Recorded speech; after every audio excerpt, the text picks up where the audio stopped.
player Will.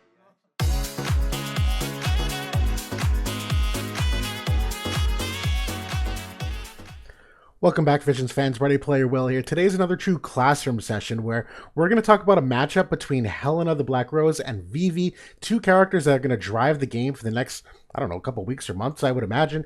And this is going to be a true deep dive into the damage formula. Once again, get everyone reacquainted with it and really hopefully teach you guys something about how you can best leverage that matchup so that your Vivi can do much better against enemy Helena. And this was inspired by something that happened to me in Guild War that really caught me off guard here. I was running a Helena the Black Rose, Vivi, and Raph team together.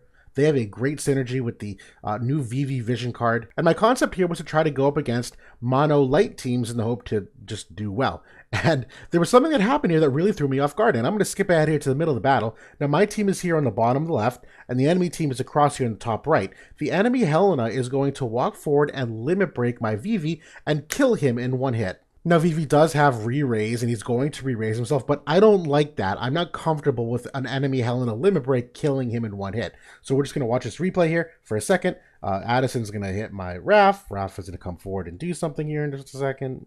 Never mind. There it is. One shot's my Vivi to take him down, and that's the limit break. And just focusing on it, it does 9828, so 9800 damage. My Vivi's health pool, only about 8600, and that's a non-critical hit. If it was a critical hit, it would be even more damage. So I have to reduce that damage by quite a bit to at least get under 8600 damage so that Vivi doesn't die and immediately spend his re-raise here. Now, if we look at the enemy that I was facing, this is their team right here. They have the Val 4 Vision card in the main slot, which is a bunch of magic res pen for the team. But all things considered, this is a pretty standard equip that I would consider for most light teams. And my own team is this one right here where, you know, I have the unit res, I have the AoE res, I have agility. My sub-vision cards, I have extra agility, I have extra magic. The Halloween Lucia vision card is here for the strike res, the human killer on magic attack, and the extra unit res. And now my Vivi, I do have the Umbral ring equipped, because again, I want some light resistance here, but I had Bahamut as the Esper, and I did not have the magic resistance nodes on here, which is very important when we talk about the calculations. Ideally, I probably would have had the magic res nodes, but I go a different direction anyway, just kind of skipping ahead here. But let's talk about the damage formula here now to talk about how I can prevent that amount of damage happening in the first place. Now, I have my own manual calculation here. I'm going to walk through each piece of this individually to kind of refresh everyone's memory so we can get to a place where we can tinker with some resistances to project how much damage Vivi can actually take. So, walking through this very high level, let's talk about the very first step of how you calculate damage. Now, I went into wotv stats here. I was able to replicate the enemy team. I was able to replicate my own as well, and I was going to ballpark what I thought the enemy Helena's stats were. And I can get that with pretty close approximation because I do have what they have for vision cards, what they have for espers. I have to make assumptions on their trust stones, some assumptions on the passives, but Helena has some pretty predictive passives, so I think I'm relatively close here. Now, this is not including any reincarnation stats whatsoever.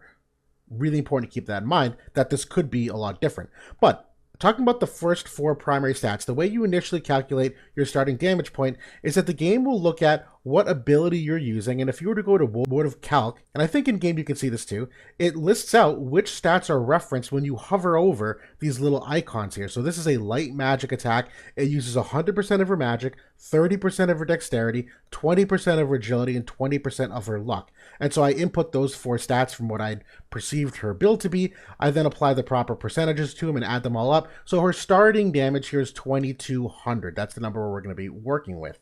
The next step of this is to look at what the total modifiers are here, and that's what this highlighted section is with my cursor. Just focus on the highlighted section for now. Ignore the numbers below it. This highlighted section, you have that same number we just calculated, the starting attack. We then look at the attack mod of the ability itself, and Helena's limit break here is a 200% modifier ability, assuming they leveled it up. You have to calculate the other mods in the calculation. And for hers, that's light attack up, that's magic attack up, that's human killer.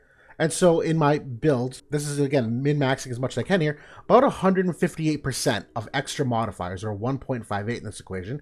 Now there are technically critical damage modifiers here if it was a critical hit. Now that's not, so I'm going to omit this from the total. So for right now, the total modifiers are the limit break mod plus all the others, and that's about 3.58 or 358%. You might see that stated differently. So you basically take that starting attack number, you multiply by the mods, and this number is 7800, 7900.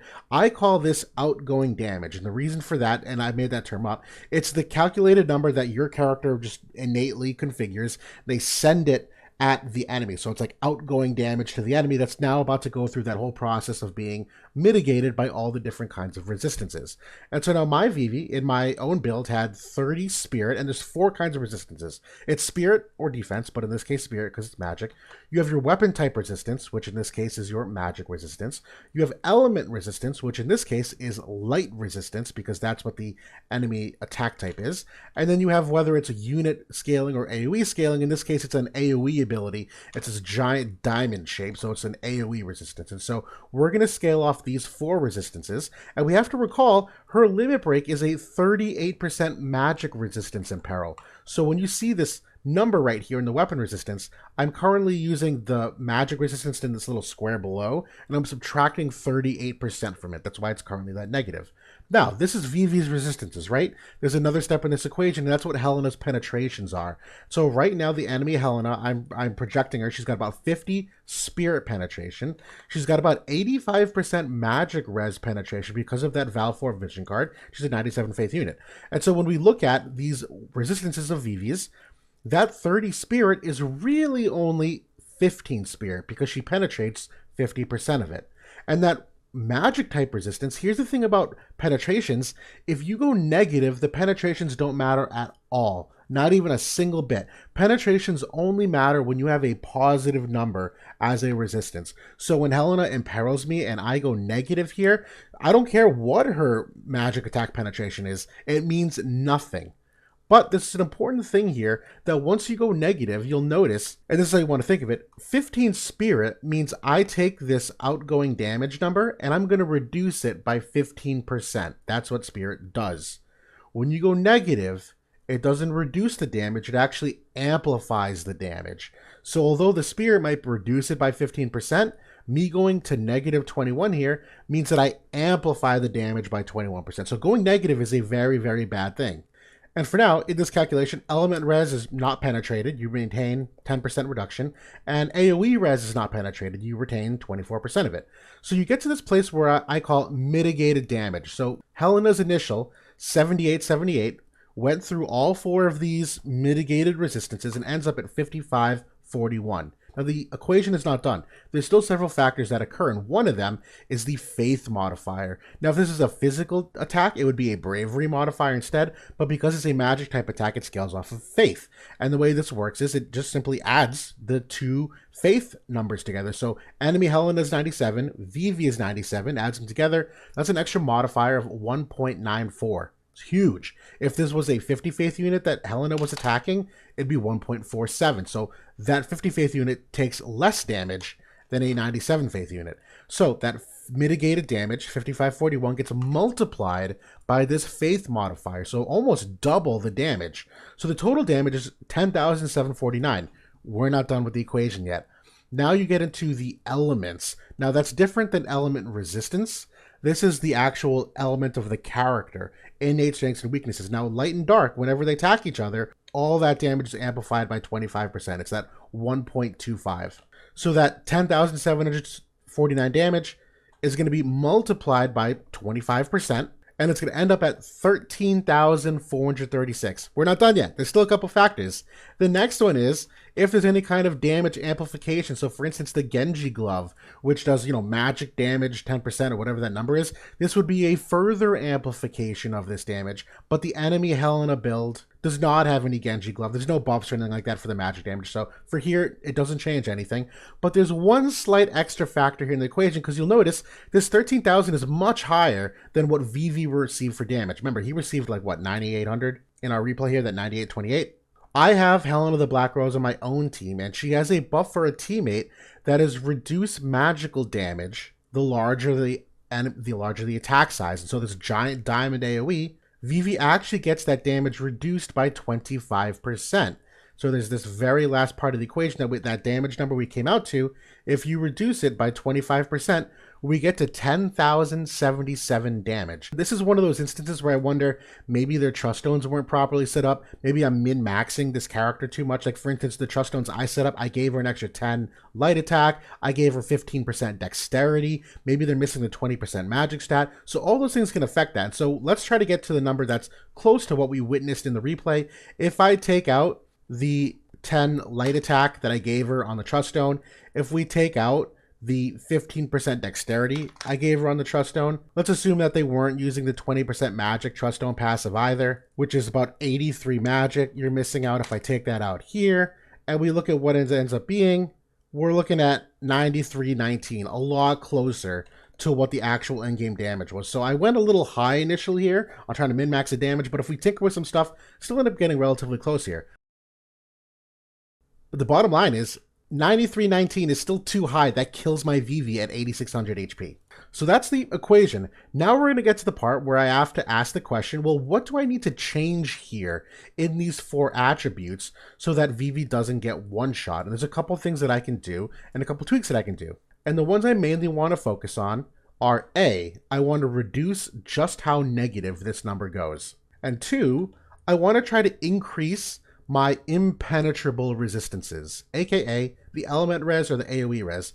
I could try to add more spirit, but because she can penetrate 50% of it, you don't get as much of a bang for your buck, if you will, on adding in spirit. And so I had made 2 tweaks to this team to try to achieve that. The first one was that I changed Vivi's Esper, and I went to Greater Demon. And one of the reasons why is because Greater Demon has no innate light weakness, but if you were to leverage the nodes here, you can get up to 15% light res. Now my Bahamut Esper, I could have done 15% magic res, but I'd rather the impenetrable resistance here. Remember, she can penetrate 85% of my magic stat, whatever it gets to. So even if we're not talking about the limit break, I don't want to invest in magic because she can easily cleave through it. Light resistance, though, she cannot. So I'm going with that. I'll go with the dark attack here.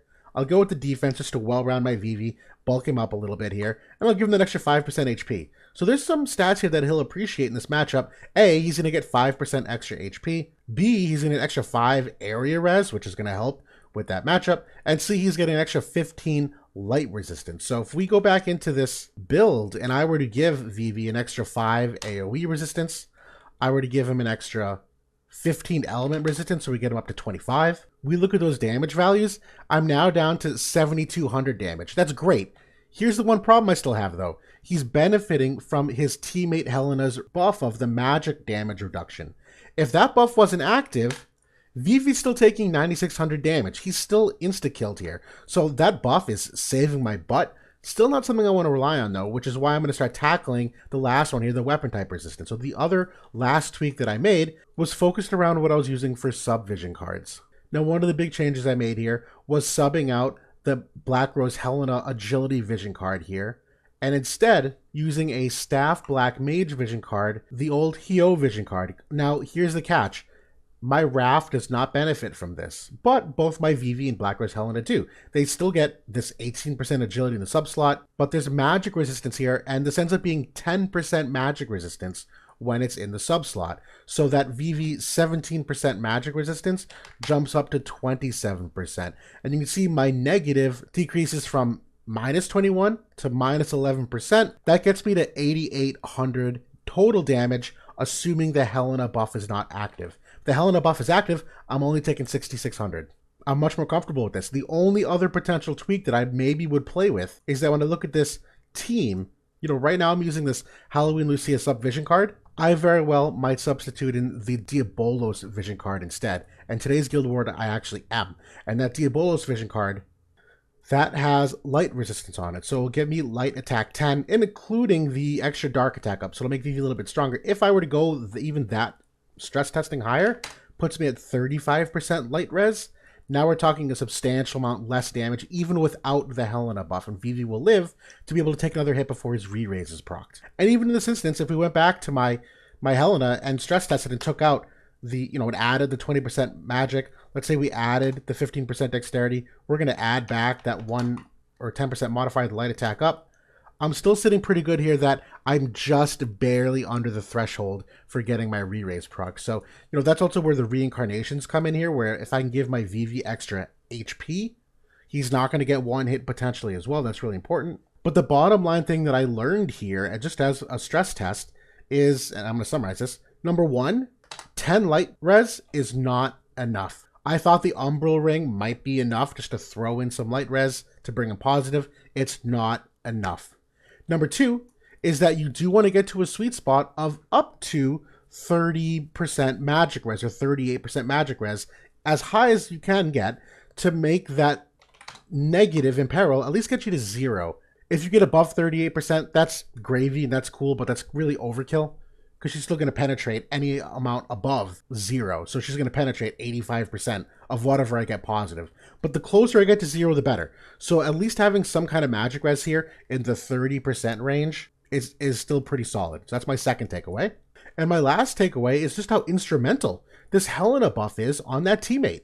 If we go back and look at my initial team, I have this set up so that Vivi and Helena are kind of on their own and Raph is off on her own on the right. If I had switched things around here and Vivi was all by himself and didn't get the benefit of this Helena the Black Rose buff, and he didn't get that 25% damage reduction, he's a lot more fragile. So I never really appreciated just how much work that buff was doing from Helena the Black Rose. But that's everything I wanted to talk about in a nutshell. I know this was dense, but hopefully informative. I think it's a thing that a lot of people should be a little more knowledgeable about just in general. I know not everyone can do these calculations themselves, but I think the main takeaways here at the end in terms of A, building up your impenetrable resistances, B, getting your magic resistance to a place that isn't as negative as it could be when you go against that limit break, are hopefully things that you can take away and implement into your own build. So there's a lot of things to consider that obviously all work well through testing best. So test as much as you can throughout the day. It's the only way you'll get better and learn some of these thresholds. But